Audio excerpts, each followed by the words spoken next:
All right, what's happening, everybody? Welcome to G.W.R. Gonzo'S Wrestling Room. I'm Chris Gonzo'S, joined by my dad, Tony Gonzo'S. How you doing? Doing pretty good. We got special guest pro wrestler Jordan James joining us today. How's it going? Yeah, pretty good. How are y'all doing? Doing good. Yeah, doing pretty good. Like I said, last week I was a little under the weather, but now I'm feeling better and getting back to doing my everyday shows again. Good. Go ahead. Just in case some people are tuning in that not familiar with it, how long have you been a pro wrestler? So I did all my training in 2015 at the School of Rock. That was like a 10-month training program.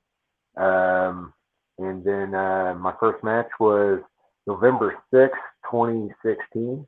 And I've been wrestling like clockwork ever since. Who was that first match against?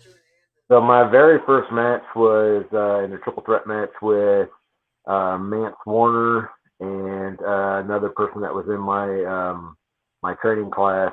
His name was Patam. His wrestling name was Arun. I believe he still wrestles a little bit on the kind of like northern side of Indiana. But yeah, it's like a little triple threat match for the three of us. So, and I ended up getting the win, the power bomb. So one of the only times, I think the only time in my wrestling career I've ever won a match off the power bomb. So Yeah. What got you into pro wrestling? I mean, I always liked it as a kid. That was something I always enjoyed. So I think little kid me, you talk about like dreams or whatever. The dream was always to be a professional wrestler. I think in my early teen years, I was more into music. I played a lot of music and fell in love with the guitar. So I did that for a bit of a stretch of time. And then when I was about 23 years old, some friends that I have in the wrestling business invited me out to a few wrestling shows.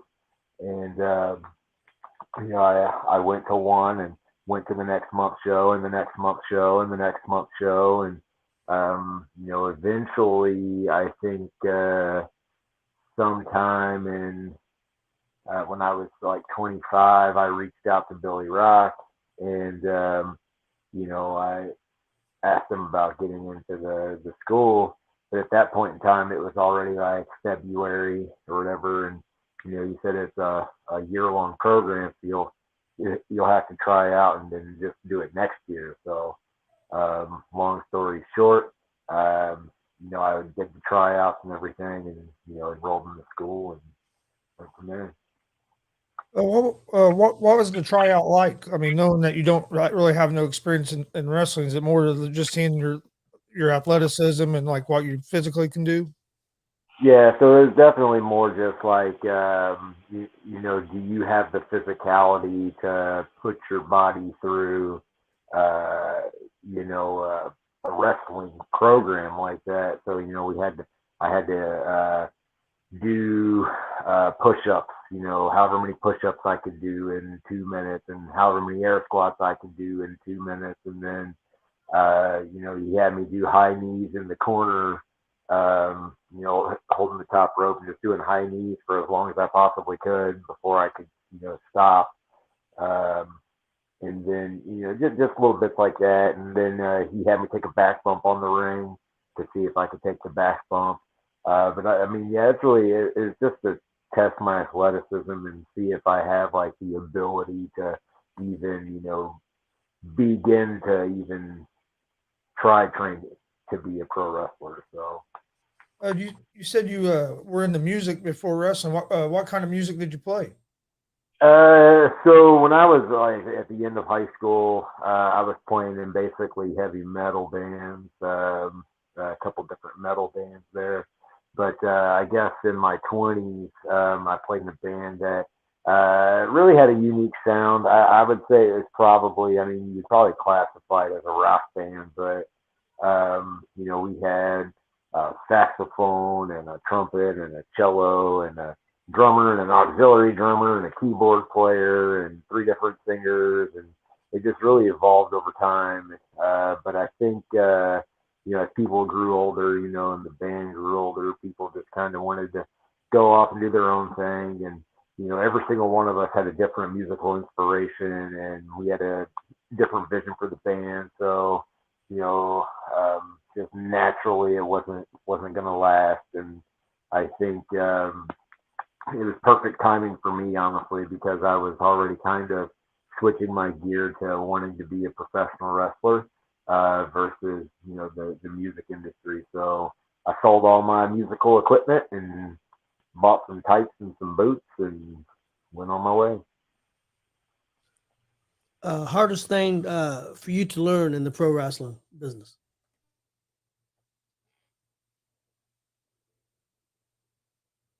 Did we freeze?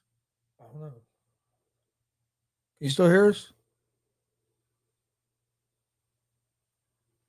I think Jordan might have froze up on us I think for so. a second.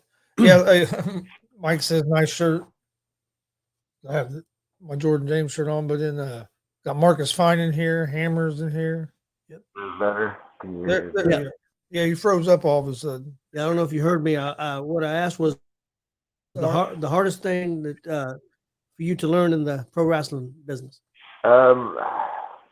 I think the hardest thing to learn in pro wrestling, really has nothing to do with like wrestling per se. I think the hardest thing to learn is just how to be a good student of wrestling, because you get into the business, and a lot of times you'll get paired up with a couple of good vets, and then you have these really good matches in front of like a big crowd or something like that, and you kind of get a little full of yourself, and you're like, well, that was easy. I just got great reaction from a crowd of like 300 some odd people, but you don't realize it wasn't you. Like, it was, this vet that's been in the business for a while that knows how to get reactions and whatnot. So I think a lot of times when people start out, they get that full head of steam, and we forget that we're forever a student, of the craft. And I think that is one of the hardest things, to kind of constantly keep reminding yourself, like, I'm here to learn and get better all the time. And, until you're, even when you're the main event of WrestleMania, there's always something to learn and take away. So, until you get to that point, you're always just going to be a student, a student of the craft. How different is wrestling? Okay, like when you started the first day you walked in for that tryout, and then till now, how different is it than what you thought it would be? So I think the biggest difference for me is like when you're first starting and you're training, like you just have this like I guess an idea of what your future in pro wrestling looks like, and a lot of times you kind of set the stage for yourself in a way that can almost be like delusions of grandeur, as the business goes on and you keep practicing and training, it does kind of lose that, I guess that the ambiance of, what does the future hold for me in wrestling? Because now what shows are like. You've been in locker rooms, you've traveled, you've been in carloads, and so it starts to, you get this idea of how it actually works, right? Versus when you walk in day one of training, you're it's like what's it gonna be like? It's like the first day of school, right? Like what's my future look like and whatnot, and you're trying to imagine everything of how it's going to be, and then as you're doing it, it shapes up a little bit differently than kind of how you pieced it together in your head when you first walk in on that first day of training. What's your favorite wrestling move that maybe somebody else does, maybe that you've seen over the years, and also your favorite wrestling move that you do? Oh man, so I'm not like the largest guy in the world, but I'm also not like the smallest guy in the world. So, and honestly, that ring hurts a lot. So I try not to do like a whole lot of moves all the time per se. As much as I like to just put together, really, I like to tell a good story in the ring. Um, and but if I had to pick, I'm really I like chops. Yeah, a lot of people have a complaint about chops if people chop too much. But for me, there is nothing better in this business than a very well placed, just loud firecracker shotgun of a chop. I don't mind if it's on me. I don't mind doing them. But I mean, that's honestly my favorite thing to do. And as we see in the intro to G.W.R, Chris getting chopped up in the buckle, that's I mean, that's my favorite thing, the anticipation of it and then hoping it's going to be this loud banger of a chop, that just splits somebody's chest wide open. Or, it's a flop and there's no sound or whatever because they lift it or whatever. And you're just like, oh. But I would say that's probably my favorite thing. When I first started wrestling, I liked doing the blockbuster a lot. That was a move I quite enjoyed. But as I've gotten, yeah, so like Mike's saying, I wrestled Mance one time and, went blow for blow and each chop was louder than the last. Each punch was louder than the last. So, I just remember kind of like seeing reactions from, some of the wrestlers that were there, and they were just like, "Oh my God, like don't do this, Jordan James. Why are you going down this path?" But that was fun. Is Vance Warner from around this area? So I know. I mean, he trained at the same school that I trained at. He's a product of Billy Rock. I think he was the year before me. I was like class number 8. He was class number 7. I think he's from around the area, but I'm not exactly sure like where on the map of Indiana he's Because I from. know he's been on AEW and he's been on MLW. I agree with you on the chop. So because like when I watch wrestling, just like when we're there doing the commentary for your guys' shows, the chop is one of the moves the fans react to the most. Yeah. Yep. So I And think I've seen I mean, people go but out. it gets a lot of reaction. Uh, they'll start off with just a big bump, big bump, big bump, top rope move, and then the crowd's just like whatever. And then I've seen other people go out there and they just start slugging it out, and they just throw a couple of well placed chops, and the crowd is just hooked from that moment forward. So it's all about how you build to it and how you tell it. But yeah, the crowd, I mean, they love hearing that loud chop. So Wrestling move that you dislike? oh man. There's not a lot of like wrestling moves that I'm like, oh, that's just a dumb wrestling move. I think everything, as long as it makes sense and it fits the situation, I'm all right with it. Um, for me, sometimes things can feel like a little overkill. Like, but I mean, to each their own. Every person has their own style.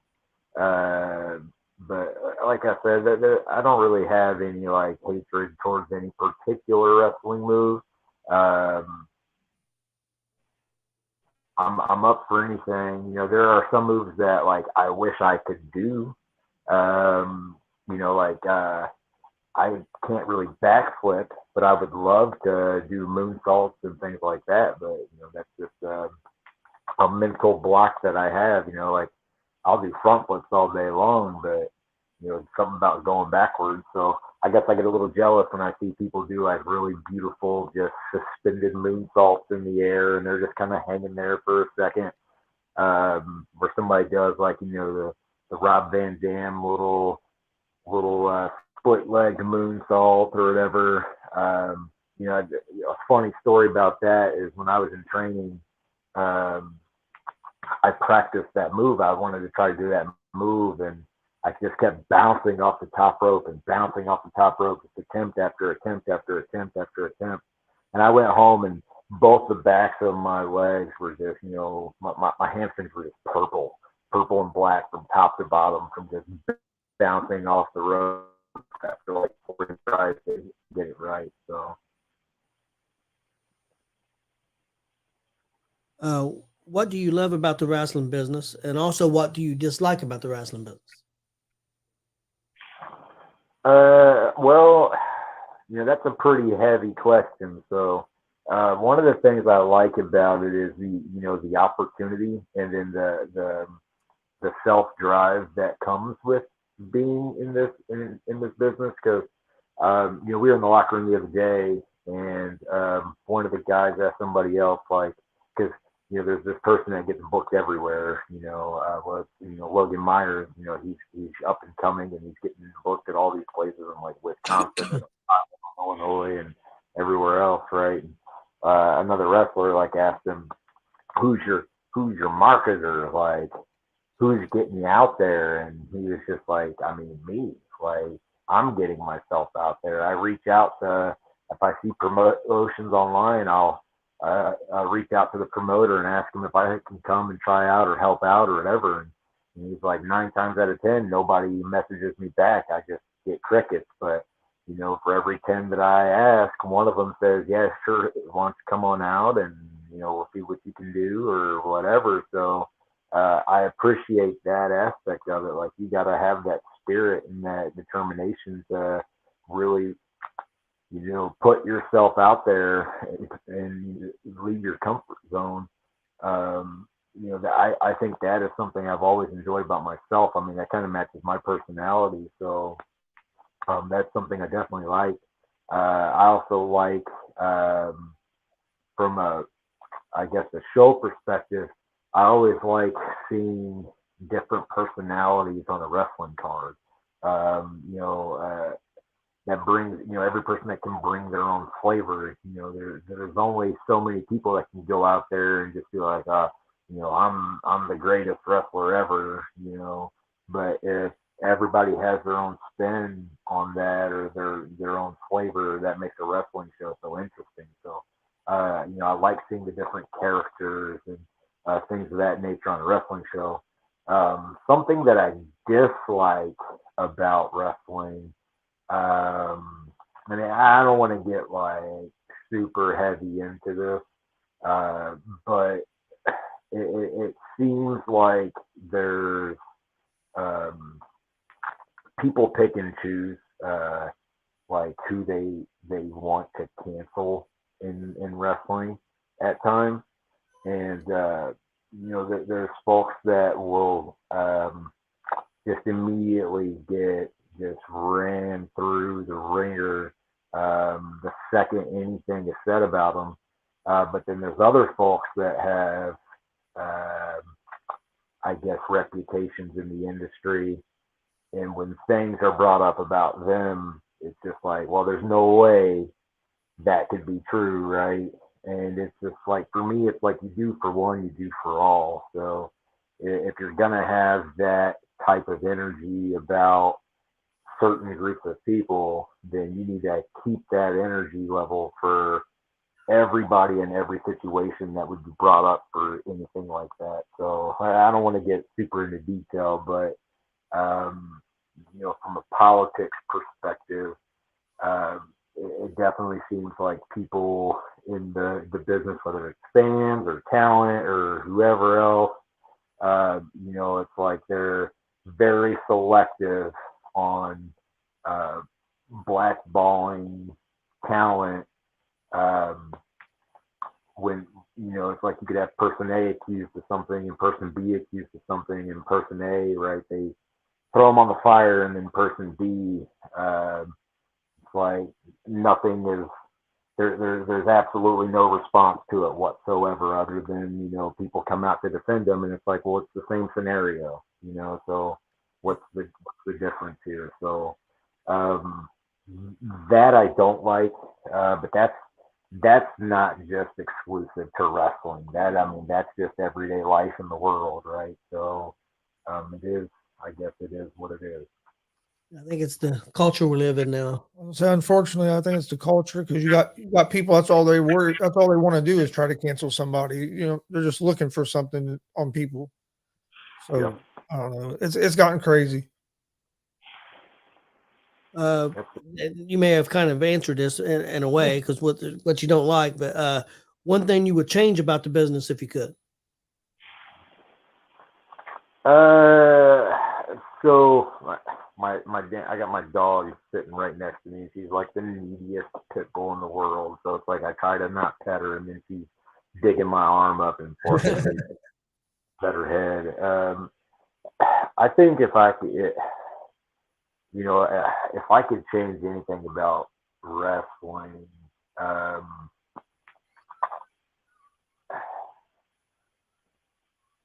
one of the things that I always hear from guys that have been in the business, the people that are in like their 40s and their 50s and whatnot, they'll tell you like wrestling used to be like a pretty exclusive club. Um, they wouldn't just like let anybody in. Like it was almost like they didn't want people to get into it because they really wanted people to like, continually try and go through that grind to like get into the industry. And so it'd be very select and difficult to find somebody to want to train you and spend the time on you. And now anybody can be a wrestler, which is great. Take the opportunity to live your dream, but I think sometimes it litters the product. And if somebody in some random town goes to see a wrestling show and the card is, maybe it's the first time they've ever been. Like they've never been anything other than maybe one like WWE show or something like that in their life. And they're like, well, you know what? Let's go try out a wrestling show. Everybody's always saying support the independent wrestling scene. And if you just go to like some random town show or whatever, and there's only 20 people in the crowd and the wrestlers are not very good at all, and the show is terrible, that might prevent that person from going to future independent wrestling shows. And when they think of like someone's like, oh, I go to this, independent wrestling show, I really like it, and they're like, what do you? Dude, independent suck. Like I went to one show one time, and it was the worst thing I've ever seen in my life. So there's no way I'd ever go back again. So I think there needs to be more of a focus and an emphasis on really putting out quality products. People really taking the time to like be very well trained, because there's nothing worse than watching just a very terrible wrestling on any platform, whether it's big leagues or small leagues, independent, whatever. It's cringeworthy sometimes, and I think people need to have take more pride in their abilities when they wrestle, and think about the product as a whole. Like people just paid money to watch me do what I did. Like, was it worth paying that money to watch me wrestle? And the unfortunate truth for a lot of people is it wasn't, right? So, if I could change anything, I would just change, I guess, just the perspective of wrestlers on the business itself, of just wanting to be a good wrestler and wanting to improve themselves and just put out great product. I don't think I'm that great of a wrestler. I'm not trying to put that out there or anything like that, but I every match that I have, my mentality is how do I make sure that people talk about my match when they go home, right? And in a good way, right? Like how do I out of all the matches they're going to see tonight, whether it's 5 or 6 or 12 or 15 matches, what am I going to do to make sure that our match is different from the rest, so that when they're driving home, they're like, man, that Jordan James guy, well, holy cow, I think there's not enough people in the business that think that way, and that would be the thing I would change, just to improve the overall quality of the product at every single independent wrestling show. Yeah, I didn't think about that, but you're right, because I think there are some wrestlers out there that are not as well trained as others, and I've only been to one show that I didn't think the show was very good, and it wasn't one that we was broadcasting at. It was just one me and you went to watch. Just what we went to watch, and it wasn't. And they had some people cancel on them and stuff. And, it was kind of bad weather that night, and I'm not making excuses, but that could have hurt the show some. But that's only the show that I've really been to. There was another one we went to that we did broadcast at. The first half of the show wasn't real good, but the second half was great. So, but I see what you're saying. I mean, if because I've told people, hey, go try independent wrestling, you'll love it. But if they go to the show and the show's not very good, they're not going to go back. They're not going to go back. Yeah, I think you should have to be trained by a quality school. Like you went to School of Rock. I think WCWO does a great job training. White River. You got White River with Owen. I think he does good. And then you got that New Era. I don't think they do bad. Yeah, Shelbyville. I think. But you get a lot of these wrestlers that jump in with no training and then promoters put them on cards. And then, like you're saying, it hurts the product. Yeah, well, like you said, you trained for 10 months. I know wrestlers who trained for a month or two and had their first match. So I mean, that's a pretty big difference. Hey, I think,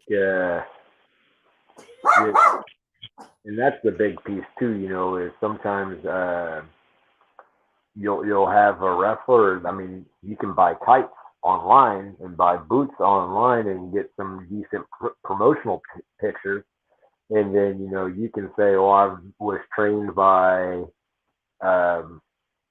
some random person," or you can just make up a name, and it's like, well, how many promoters are really, people that are wise, like great promoters will know, well, this person, they're full of it, but just random promotions that, somebody's like, oh, I want to be a wrestling promoter and whatever, and they reach out to them like, oh yeah, come on out, and they put them on the show, and they're not ready to wrestle live in front of people. So it's just something that's gotta get fixed. But I think because of technology and just the modern world, that's a tough battle, I think, for the industry to work through.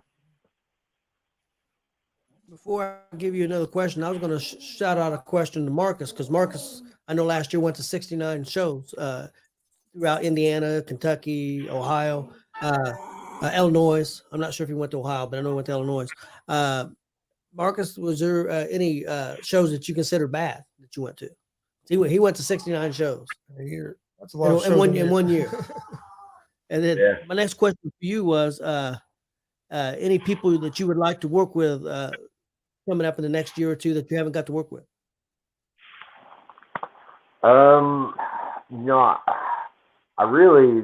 There's a lot of people that I would love to wrestle.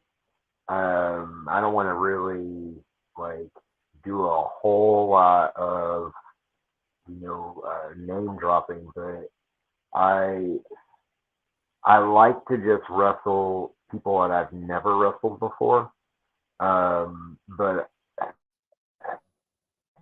because it's interesting, right? Because if you've wrestled somebody 10, 11, 12 times, it's like, well, how can we make this different from all the previous bouts? But there's also just the idea of it being new and different, and it's the first time, right? And it's weird because you wrestle somebody for the first time. It's like you grade each other, right? You're like evaluating this person you're wrestling, and they're evaluating you. And a lot of times it goes sour. And you're just like, that was terrible. I hope I never have to wrestle with this person again. Sometimes it's like, we should have did this differently, and maybe next time, we can hopefully get the chance to run it back or whatever. Um, but yeah, I'm kind of at like a point where I like wrestling brand new people that are have less than 20 matches, 30 matches under their belt, just so that way I can show the way, if you will, right? It's like you don't have to go out here and kill yourself to have a great match, right? And I think a lot of people coming up, because that's kind of like the style that's presented, and not to say not to do that, right? Like I love a good, super indie-rific match. It's done right, but you can still go out and when I was coming up in the business, like there were a lot of younger guys, right? They definitely weren't like vets, but people that were probably like 5 or 6 years in business and in their early mid 20s, and they were just like, oh, you can't. The whole like 70s, 80s style of wrestling, it doesn't work anymore. People don't like it. They don't react to it. They don't respond to it. This is what you have to do. Like this is the style that has to be done for you to do anything in this business. And that's not true. Um, there's a lot of people that I've had the opportunity to work with that have been in like the WWE and AEW and places like that. And the message I get from a lot of them is work slow, take your time, show everything that's happening and let people register what's going on. And, that's, that I think is kind of what, you talk about like lost arts or whatever, but, I guess specifically, right? Like if I had to like pick people to wrestle, I would say I just want to wrestle really everybody, anyone, anywhere, anytime. People that are way better than me, so I can be a student and learn and improve my craft, and then also people brand new to the sport. That way, I can show them, valuable knowledge and give them valuable tools for them to build and grow and learn. So, kind of a bit of both. I want to be able to teach, and I also still want to be a student. So, anybody and everybody that any promoter is willing to put me up against, I look forward to the opportunity. Any promotions you would like to work for that you haven't got to yet? I'll wrestle really anywhere, and a lot of that comes back on to me, right? Like, I don't want to be that guy that is like 10 promotions I want to work for in 2023 and just list them off in hopes that like those promotions will reach out to me and put me on their show. Um, that's something that I have to be a little bit better about, but I like the places I'm working at right now. I'm looking forward to the next show at Supreme Wrestling. That's like the third Sunday in February in Seymour. I'm really looking forward to the arena show for W.W.R. I really love doing all their road shows. I'm ready for the next BCCW show. I do want to hop in some cars, right, to go up to like Wisconsin with a couple people that are going there that I know. But I think one of the things I was told to me when I was training was like, don't be a local yokel. And in a way, like I'm fine with it, right? Like there's no right or wrong way to be in this industry. But I've kind of locked myself into being a local yokel by the bookings that I take. But I also have a family that love very much, and it's kind of the balance of my love for wrestling and my love for my family, and um, so it's tough to really want to be like, all right, well, let me hop in this car and go to North Carolina or something like that this weekend. That's a huge toll, not only on me, but on my family. So um, I do want to try to get more regional this year. I wouldn't mind like wrestling in Illinois, wrestling in Michigan and Ohio again. So, but like I said, that's on me, right? I need to reach out more and promote myself a little more. So, but I do like where I'm at. Currently, I guess with my stature and kind of like my position in the business and with the places that I work. I love the locker rooms at all the places that I work. I enjoy the promoters. I wouldn't work for them if I didn't enjoy the promoters. So, but I am enjoying everything that I'm doing, and I wouldn't mind adding in a show that's out of state every now and again. So. Can you give me a favorite match that you've had and a favorite opponent? Oh man. So my favorite match. Oh man, that's so tough because there's so many matches that I've had that I've really enjoyed. I think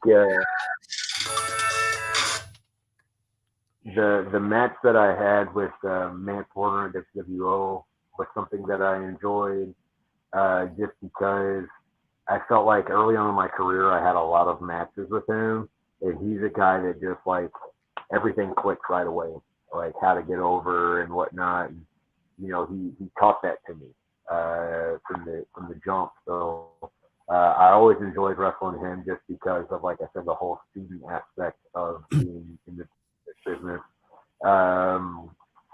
Other matches that I liked. I had a mousetrap match with Del Patrick one time that was pretty silly in and of itself, not just because of the match, but I guess some pre-locker room shenanigans that just kind of fed into that match that were pretty funny. But, just wrestling with mousetraps is a silly thing. And, I've had and bring the weapons match with Dale and whatnot. So Dale was somebody I wrestled a lot, kind of in the, I guess, early to middle of my career. It just happened to work out that way. But we had a lot of gimmick matches with each other. That was fun. And then here as of late, though, really, a lot of the guys at GW.R are all really great workers, and I really enjoy wrestling pretty much everybody that goes there. Obviously, I enjoyed my match with the Boogeyman. That and Mike Lee's bringing that up right now is the match with Boogeyman. That was cool. I think it was entertaining. It was different than just, going out and just having, a hard-hitting wrestling match, right? There was a lot that went into that match that was not your, prototypical pro wrestling match. So that was a lot of fun. And again, being a student of the business, like after the match was over, like we just talked for an hour. We just sat down, face to face, and he just fed my brain, for an hour. And, there were people that were coming up and wanted to get like an autograph or get their picture taken with him or something. And, he would do that, but then, that, giving me this education on wrestling. So that is a match that I'll never forget for a lot of reasons, And, I will say that I've never been a person that gets like starstruck or anything like that, and I wouldn't say that like I was starstruck or I was like, oh my god, like I'm wrestling Boogeyman tonight. But when he actually came through the curtain and I was in the ring, like I actually like had these like just chills go over my whole body because it was like, I mean, he is that character, and he plays it so well. And I was just like, oh man, like I'm in a movie right now. It felt like I was in a movie, and it felt like I had this demonic witch doctor dude getting ready to come murder me in this wrestling ring. So it really was a very surreal moment um, for me in wrestling. So, um, but those are some of the I guess my favorite matches or moments to date. I guess one that it's not like a favorite, but it's like something that sticks out for kind of a bad reason. I've known Jake Oman for quite a while, even like prior to pro wrestling. He was one of the people that, by and large, I'm even in this business today because he got me hooked on great independent wrestling shows. So he kind of put it in my head to reach out to the School of Rock and whatnot. And I had an opportunity to wrestle him one time, and I'd already been in the business for like 3 years or something like that. And for me, having a lot of respect for Jake and whatnot, I was just like, all right, like this is my opportunity to show my buddy what I've learned, and that I deserve to be in this business. And I did all right, but there were a couple of like opportunities where I just really stunk it up, and I was just like in the moment I was like, oh man, like this ain't good. Like this ain't good. He's gonna evaluate me afterwards and whatnot. And so that always sticks out to me because it's just like like you gotta have reaction time and you have to be on your A game at all times. Otherwise, even the slightest little hiccup can really ruin a pretty decent wrestling match. So, but like I said, you learn from it. The biggest thing is learning from it. So I think kind of going on a tangent here, but a lot of like younger guys get in the business and it's just like they're just like they get so upset with bad matches that they've had, and they're just like, that was terrible, that was terrible, that was terrible, and they're beating themselves up, and they go back and they might talk about their opponent to their like close friends and whatnot. And it's like, well, what can you learn from that? Like, how do you make that not happen again? How do you improve your processes and whatnot? So for me, it was a great learning experience of what not to do, and I've never had it happen again. So, it's always that process and improving the process. So. One match I wanted to bring up that we got to see, it was you against Mickey Midas in Jeffersonville. It was at the show. It was for Bubba. For Bubba, yeah. I really enjoyed that match. I thought it was fantastic. I also really enjoyed the Boogeyman stuff too. Yeah, since you're bringing up the Mickey Midas match, it's funny because when they reached out to me, they said, "Hey, we want you to do an Iron Man match with Mickey Midas," and I was like, "Oh wow," and so I'm thinking to myself like, do they want me to do like an hour? Do they want me to do like 30 minutes? Like, what's going on here? And so I asked the promoter, I said, "Are you thinking like an hour, 30 minutes, what?" And he said, "Oh, we're gonna do 30 minutes." And then we get there and they tell us like, "Oh no, it's only going to be 15 minutes." And I kind of like chuckled a little bit because I was like, well, that's just like, a wrestling match, but with the pretenses of who can get the most wins in 15 minutes, but either way, it was fun. It's wild because we were trying to do the whole bit of like, of the sudden death. Like if it's tied, it needs to go to sudden death afterwards.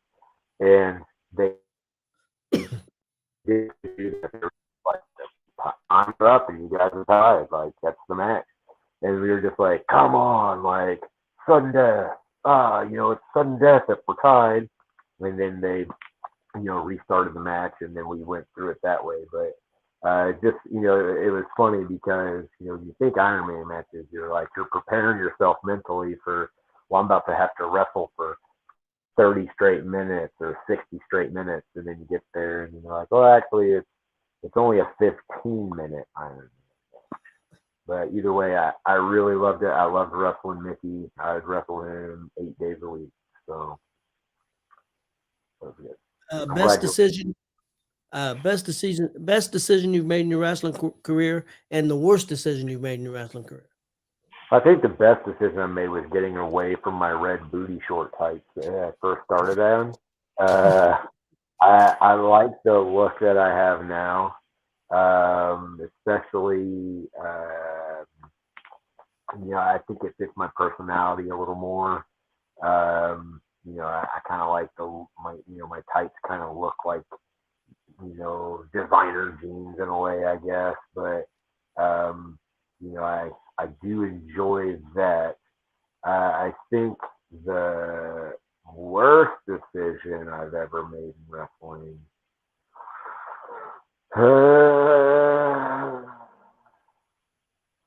I mean, it's tough, to, I don't want to I don't know. I don't want to say like anything was particularly like, oh, that was just like a horrible choice on my part or what have you. Um, I'll say maybe the worst decision was eating the worms against Boogeyman. That was pretty disgusting, but when you're in Rome, if you will, like what else are you gonna do? That's you have to. That's just what you got to do in that moment. So, in that regard, it was a great decision, but not great for my taste buds. That was not pleasant. Which do you prefer to be, a heel or a face? Well, I would say up until recently, honestly, by and large, I would say probably 90% of my work was as a heel. Um, I it, I like being a baby face. It's fun to get cheered. It's fun to sell T-shirts. You know, like the other night, just randomly, I took my shirts out to the ring before the show started, and I sold like 8 shirts because the people like me. Versus, I think I'm better uh, as a heel, but uh, people don't want to buy the shirt of somebody that's told them they stink and their town stinks and everything about them is not any good and whatnot. So, in that regard, it's not very fun because you go out there and you're getting beat up and you're beaten up and you're working yourself up for these just like very vocal promos and all that, and then you end up not selling any of your stuff. So uh look at Bruce. How did you get Joe Dirt on the show? Bruce, don't you have somewhere better to be, man? Like, don't you have a box of little Debbie's calling your name? And I'm not gonna lie, the first time, I mean, when we first started seeing you, you was always a heel, and then the first time we saw you as a baby face, it was good. They kind of it was different because I was like, wait a minute, Yeah, it's just you got to do both. I think when new wrestlers reach out to promoters and they're like, "Are you a heel or are you a babyface?" The only correct response is like whatever you need me to be, right? yeah. And that's kind of where I'm at. Like I'll do whatever you want me to do. I will say my personal evaluation of myself is um, I think I get a lot more crowd involvement. I demand that crowd involvement when when I'm a heel. And Mike Lee is right. There was a show where there was a fight or die show, and those shows were uncut, uncensored, so you could say whatever you wanted to do, right? and the first like 3 matches on the card had no profanity. Like none of the wrestlers cussed. They just went out there and they had really great, awesome wrestling matches. And I'm just sitting there. I'm like, oh, come on, y'all got to cut loose, got to cut loose, got to cut loose. But then it was okay because then I finally got to go out there and I just ripped into the crowd for like the first 6 minutes of me being out there. And then, I have this match or whatever. But yeah, I called the crowd some things I won't repeat here because it's definitely not podcast appropriate. And then I sold some pizza afterwards. So, it does happen, but more times than not, you get fans that come up to you and they say, why would I want to buy toilet paper? Well, I'll buy it to burn it. It's like, I don't care what you do with it once you pay me. It's like, you gasoline on it and throw it in the bonfire. I don't care. You've already bought it. It's your shirt. Yeah, as long as you pay me for it, do whatever you want. You're Mount Rushmore of wrestlers. Oh man. So I'll do this kind of really under the pretense of like inspiration. So the 4 wrestlers that inspired me the most all the way through this whole ride, if you will, probably Bret Hart when I was a child. I thought he was just larger than life. I mean, despite his size, right? But he was definitely somebody that I really enjoyed watching and somebody that I wanted to be. I wanted to be just like Bret. I wanted to get the glasses. Excuse me. But then maybe I would say as far as other like high-end famous wrestlers go, I'd probably say Seth Rollins was somebody else that I'd put up there because just the Shield and then the breakup of the Shield and all that was such a great storyline, and that really kind of got me back into like watching wrestling again in my 20s. So Bret Hart, Seth Rollins, but then I'll really bring it in, a little more local, again with inspiration, and I would say, Mance Warner and Jake Oman would have to go up on my Mount Rushmore just because I think I would not be a pro wrestler today if it weren't for Jake Oman. Just inviting me out to a couple of independent shows and kind of, introducing me to that atmosphere.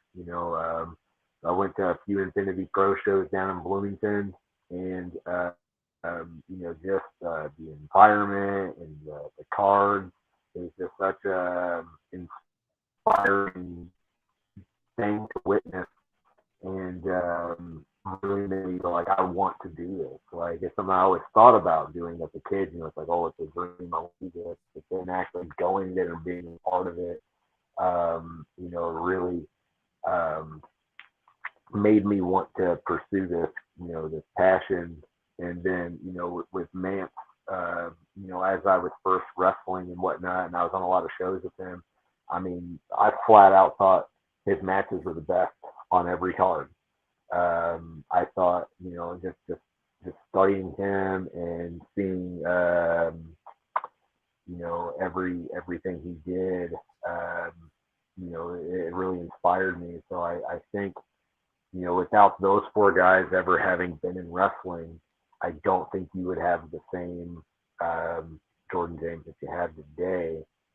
Kind of looking at Marcus's question here, what like to work with your dad at WCWO since he's a major part of the group himself?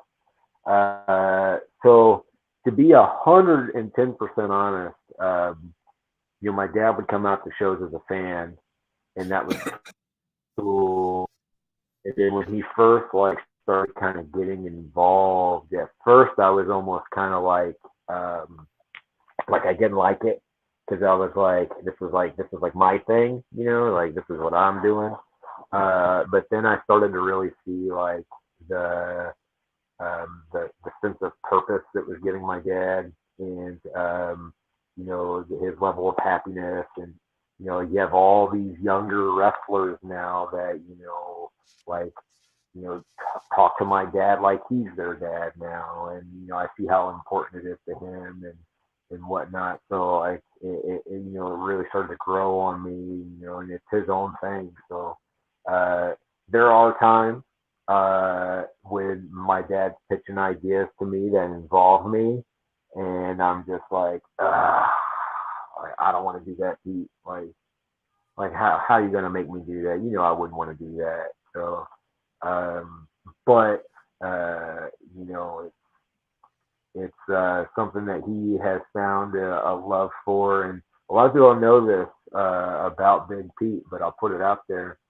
When he was young, in his like early 20s, he actually was in the process of training to be a professional wrestler under the wing of G.W.R, and it just kind of didn't really go his way. So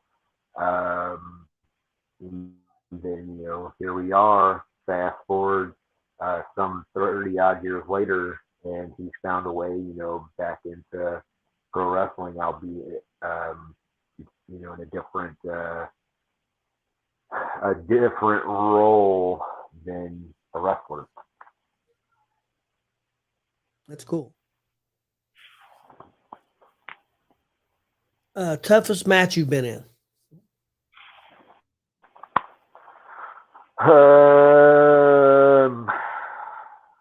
Toughest match.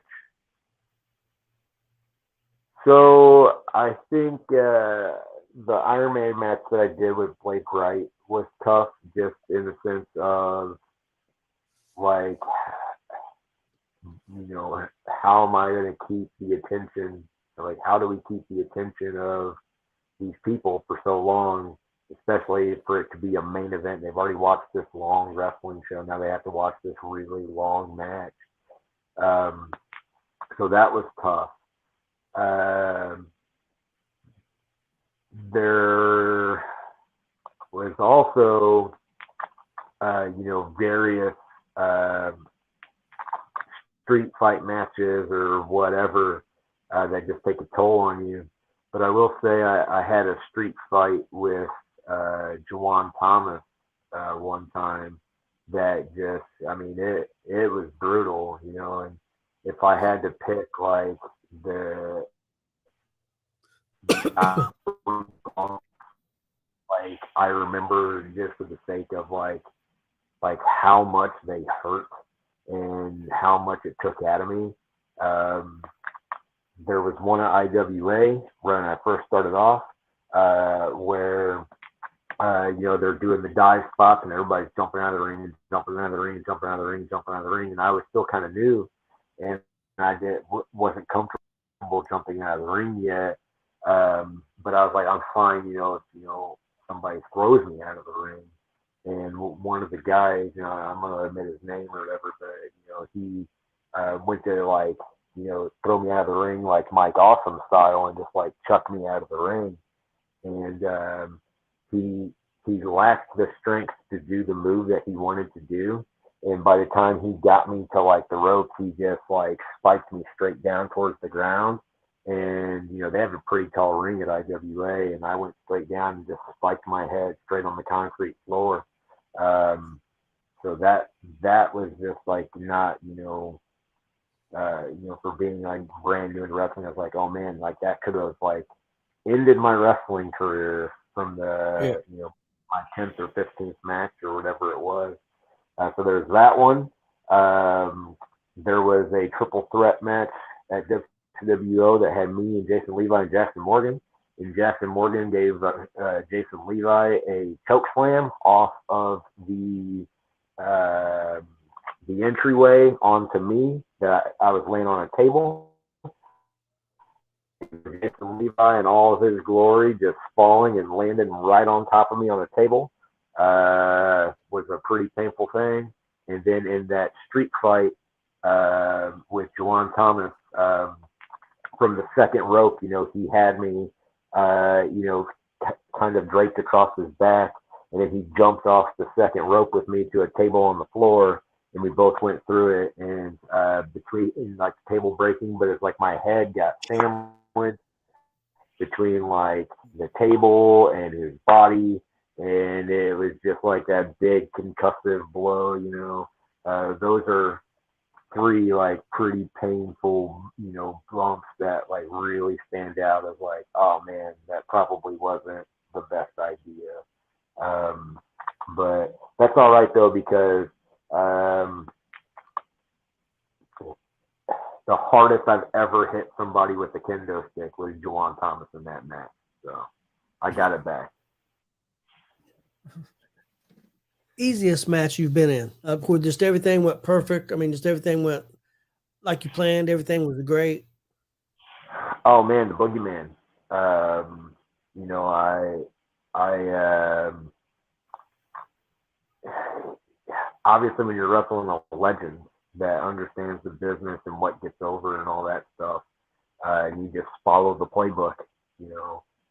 Just listen to what he had to say. I mean, it was super easy, super simple, and I think because like I get myself very, very hyped for my heel self, and it's like almost like I force myself into like hyperventilating before I even break through the curtain, just because I'm trying to like just get jacked up and all that.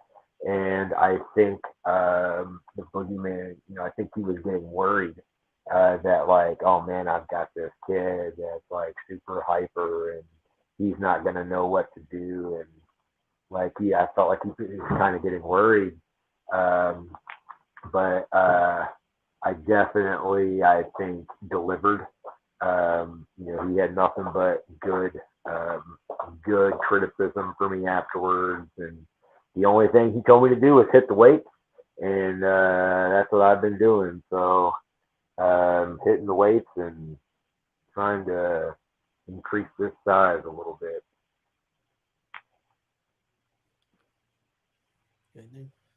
Yeah. Well, when you go from like promotion to promotion, is there a big difference in like locker rooms? So it is weird when you go to like a locker room that you've never been in before, and there's nobody there that you know, or if there's only like one or two people there that you know. But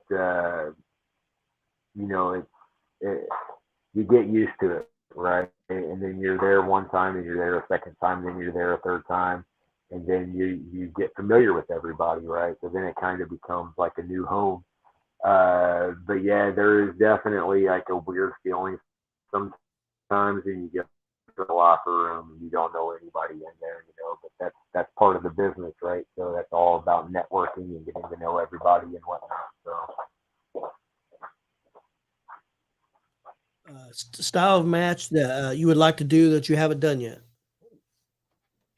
well, I'll tell you right now, you will most likely never see Jordan James do a death match. Just not for me. I do enjoy like a good hardcore match. Don't get me wrong. I love playing with weapons, if you will, but I also like tattoos, and I want to get more tattoos. And if you've got really scarred up, jagged up, skin, you can't have tattoos. And a lot of people say, oh, well, those scars are the tattoo, those scars are the story, but I would rather have ink be my story and not, a whole bunch of bumps and scratches and scars and whatnot. I love watching it. Don't get me wrong. Like I love going to a deathmatch show and watching it, but it's just not for me. Yeah, I wouldn't do it too much, especially that glass, man. Oh That's what yeah, I watch it, man. You see some of them guys get cut bad. yeah. Oh yeah, I've seen people have to go to the hospital like immediately after their matches because of glass. So We was watching Game Changer Wrestling and seen a match had to be stopped. Dude had to have like what 35 staples inside and out. The other guy stabbed him with the. they were they broke light tubes and was like sword fighting with them, and he stabbed him in the arm, and it just filleted him open. Yeah, just peeled him open. It was crazy. That was It was Hoodfoot. Hoodfoot was the one that got peeled open. Oh man. Kendos don't leave scars. For, well, I'll say that they do leave marks if you want to talk about.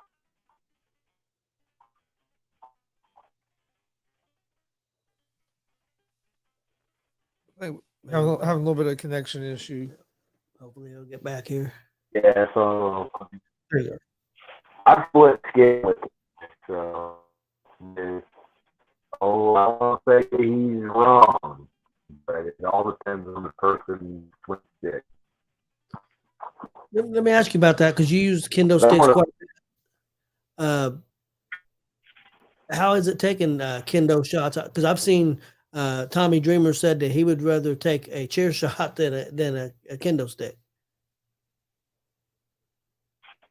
I mean, each know, that chairs are very impactful. Like it's a large surface area. Some people,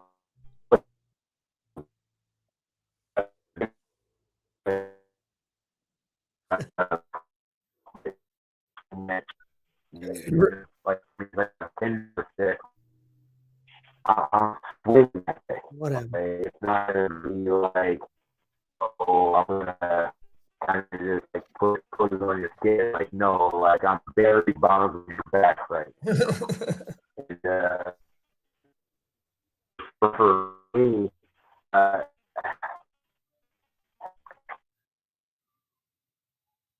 oh, we lost him. I'm sure he'll probably get back in here in a second.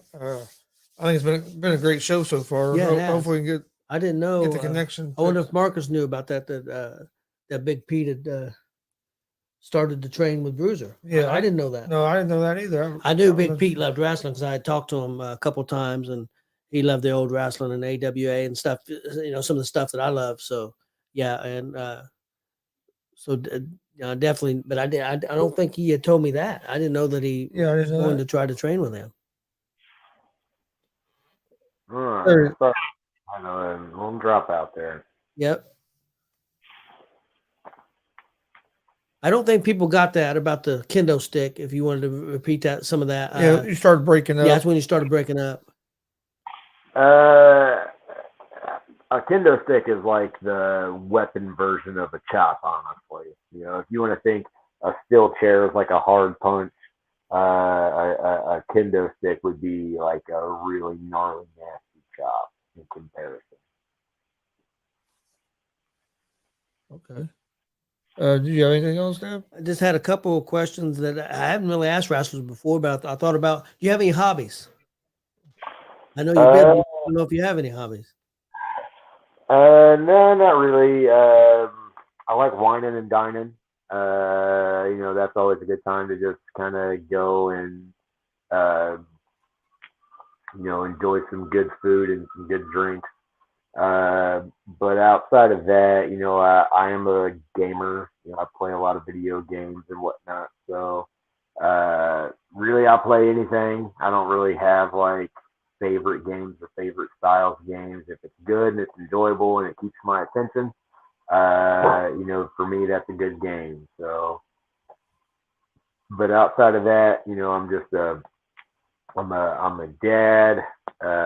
So it's all about my daughter, and I've got another kid on the way. I've got a son coming in May, so it'll be all about the kids too. So their hobbies, their passions, what they like, forcibly become what you like. They don't let up. So it's all about watching and seeing what they do, and I love taking my daughter to wrestling shows because she has a blast, and she always talks to me about the wrestlers afterwards and the matches, and she always talks to me, and I just say, Papa, you lost, and I'm like, and she's like, you can't beat Hidari. I'm like, you're right. Did she have a favorite wrestler besides you? If you asked her who her favorite wrestlers were, she wouldn't even say. Her favorite wrestler is Strong, no questions asked. She loves Rachel.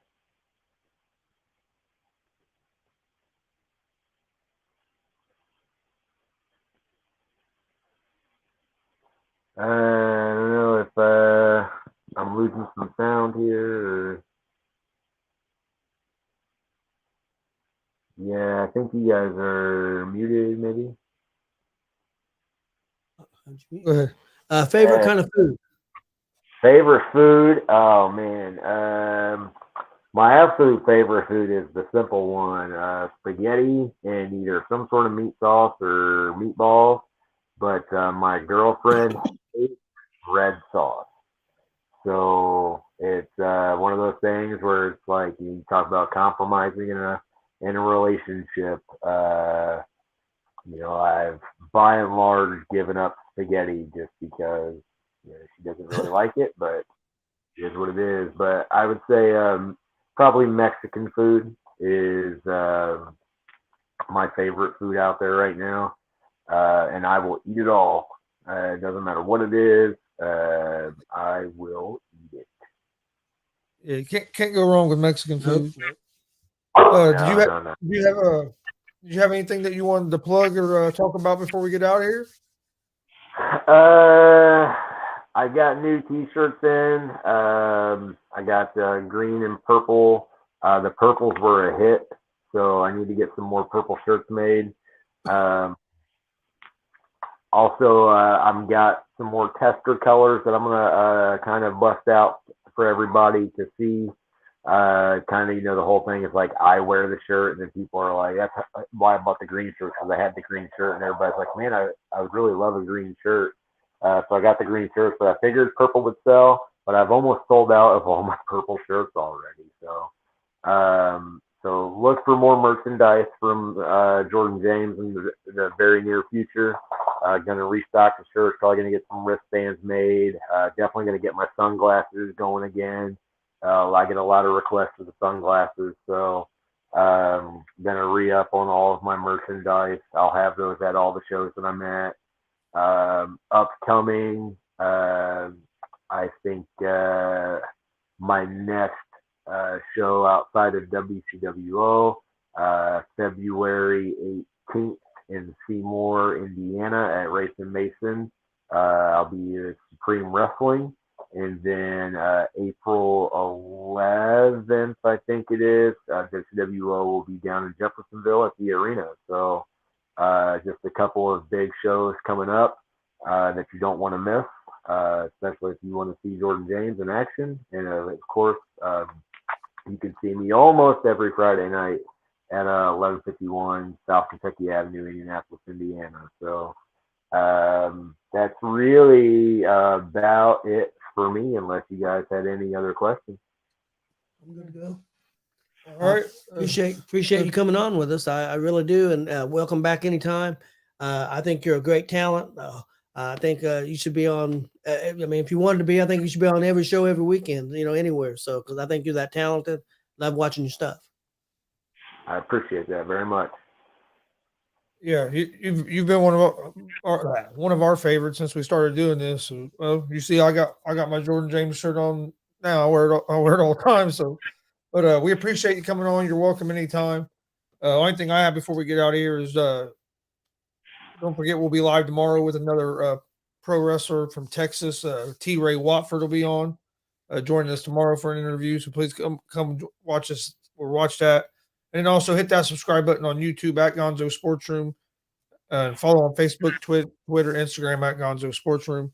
But we appreciate everybody watching. We will see you guys next time on G.W.R. Thanks for having me, guys. Thanks for everybody. Thanks for coming on.